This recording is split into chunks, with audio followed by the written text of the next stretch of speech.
Hey guys, today I'm going to talk about formulating effective research questions. The questions you ask determine the insights that you receive. Asking the right questions is the most important part of conducting user interviews. It can be difficult to understand the difference between a good and a bad research question. Today, we will learn how to write effective research questions for the most popular in industry type of interview called a semi-structured interview. Semi-structured interviews are great when you have an idea of some of the questions you want to ask. This method allows you to prepare some questions ahead of time before the interview, and at the same time, empower the participants to take it in a different direction if necessary. We will cover contextual background information, creating research question themes, tips for writing effective research questions with examples, and I'll use an example from my research and usability class in my master's program for human-computer interaction and design at the University of Washington. You will want to start your interview with contextual background information to reference later and set the tone for the interview. The opening questions are an opportunity to ask for important contextual background information such as age or employment status. Such information at the beginning provides important hooks that you can hang questions from throughout your interview. You should spend about 3 minutes of the interview on this section. In an informal way, you can start by asking, "Can you tell me a bit about yourself?" Then you can ask other background questions such as age, what they do day to day, and so on. Follow-up questions could be how long they've lived in a certain area or details about their employment. These questions help you judge how easily the participant will be able to open up to you, so you can adapt your approach accordingly. I will use the project I'm working on in my research and usability class to show an example of how to write effective research questions. Our team is conducting 60-minute one-on-one semi-structured interviews. We're using this interview method because our project is in the early stages of research, so we don't know exactly the right questions to ask and need more insight to understand the user's viewpoint. Our research topic is to better understand the relationship between feeling fatigued and online dating apps. We first identified some broad themes to focus our research questions on. Why do people start using dating apps? Why do people continue using dating apps? Why do people stop using dating apps? And why do people return to using dating apps? We looked at all 4 themes and created questions that are related to our research goal, which is fatigue and dating app usage. We wrote down every question we could think of, even if it was a bad question, because the point of the exercise was to come up with questions and then refine them later. We then refined our questions into answerable questions called open-ended questions. Open-ended questions help to avoid yes or no responses from your participants during your interview. They are broad questions that can be answered in detail, and they usually begin with the words how, why, what, describe, tell me. For example, an open-ended question would be, it would be really helpful to hear about your experience using dating apps. Can you tell me about your experience using dating apps?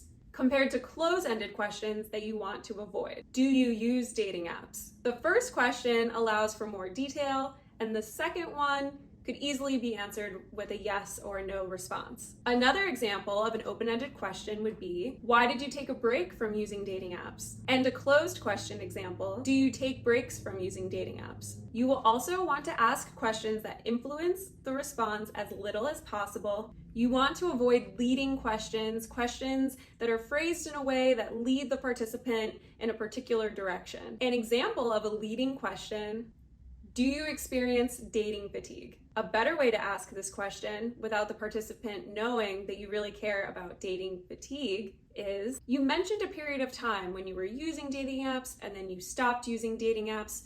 What made you stop using the dating apps?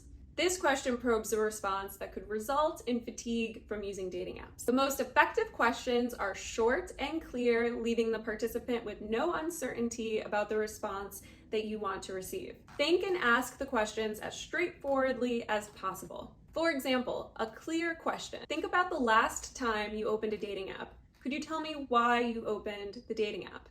Versus an unclear question. Can you tell me about the last time you opened a dating app? Double questions should also be avoided. In the heat of the moment, it's very easy to ask two questions in one. For example, how did you hear about Hinge and why did you start using it? It becomes very confusing for the participant to remember both halves of the question. People's inclination is usually to answer the easier part of the question than the one that would generate richer data for your study. It is much more effective to ask one question at a time, probing for more detail as appropriate, and then asking the next question. Mirror their language. It's important to phrase your question in everyday language. Mirroring their language and terminology also shows the participant that you are actively listening. The crux of a good semi-structured interview is when you probe beneath the surface. Probes are responsive follow-up questions that help elicit more information. The participant can elaborate further on something they've already said. Here are some examples of probing questions to use in your next study. 2 questions to help the participant amplify or expand on something they have already previously said. You said you have felt a bit fatigued from using dating apps. Can you elaborate a little bit more on that feeling? You mentioned that you had a bad example on a dating app. Can you give us an example of that bad experience? 4 questions to help the participant further explain what they have said. What makes you say that? Why do you think you reacted in that way? This might seem like an obvious question, but why?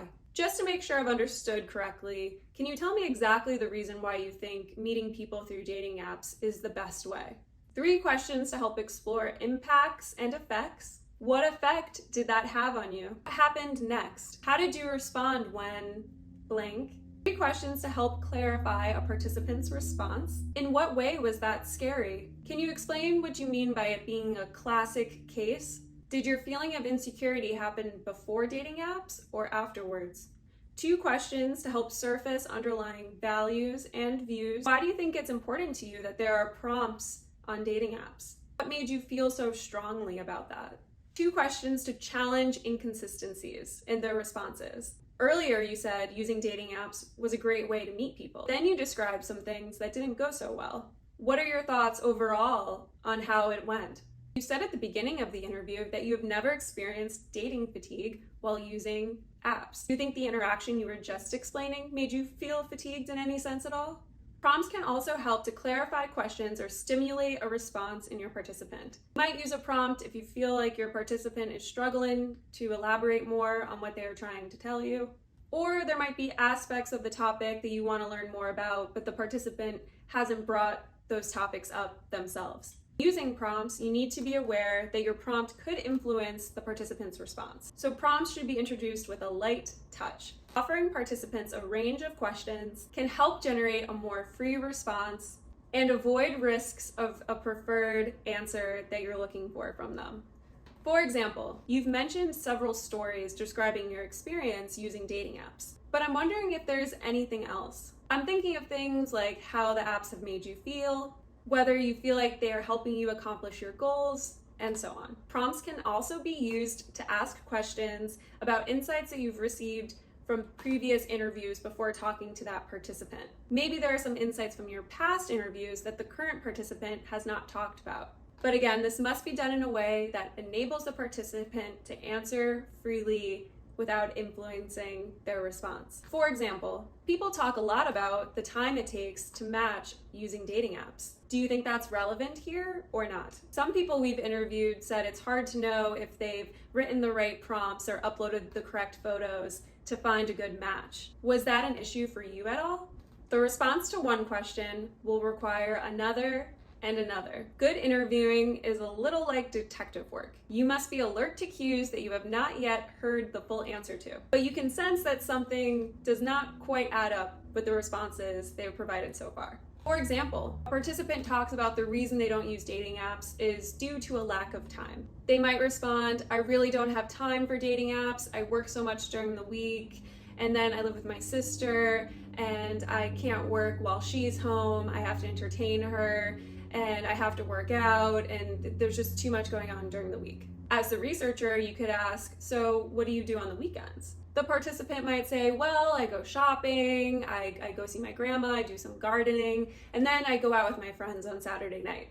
The researcher could ask, Do you try to meet people when you go out with your friends on Saturday night? The participant says, no, I mean, I have a couple times, but I don't usually do that. I usually just focus on hanging out with my friends. The researcher can ask, why is that? The participant might respond, I suppose I've never cared for using dating apps. I feel really insecure when going on dates with people or talking to strangers in public places. Based on everything we just covered, here are the research questions that my team is using for our dating fatigue, dating app usage research project. Tell me a bit about yourself. Think about the last time you opened a dating app.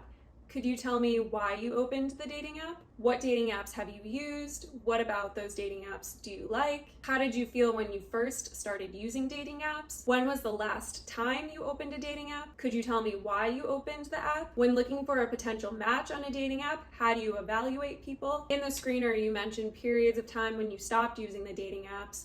Why did you stop using them? How did you feel when you took a break from using the dating apps? You mentioned in the screener that you have stopped using dating apps and returned to using dating apps. Why did you return to using dating apps? How did you feel after returning to the dating app? Thinking about when you started using dating apps compared to now, what do you wish you knew then about the dating app experience that you know now? You wrote 3 words in our screener to describe your overall experience using dating apps. Can you elaborate on the first word? Why did you choose that word? A good goal for the number of questions for your research study is to have 3 to 5 big main questions with 1, 2, 3 sub-questions underneath them. Total, you'll want about 10 to 12 questions, especially if you're more of a junior researcher. But anything more than that, you'll be surprised. You won't have time in the 60 minutes for more than 15 questions. As you interview participants during your study, don't be afraid to refine, add, or edit your research questions. You can refine your research questions because you're conducting generative research to learn all about the problem space. The goal of this research is to have a better understanding of your problem space to then have questions that you could send out in a survey, for example. Using that method, you would not change your questions after you send that out to the participants. But in generative research, at the beginning of your study, you're not ready to know those questions yet to get the best insights from a survey, for example. If you were running an experiment like a survey, then all the questions would be standardized and you would not make any changes to them after sending out the survey. Generative interviews are the best way to get to know your user. I hope these tips help you feel more confident during your next user interview.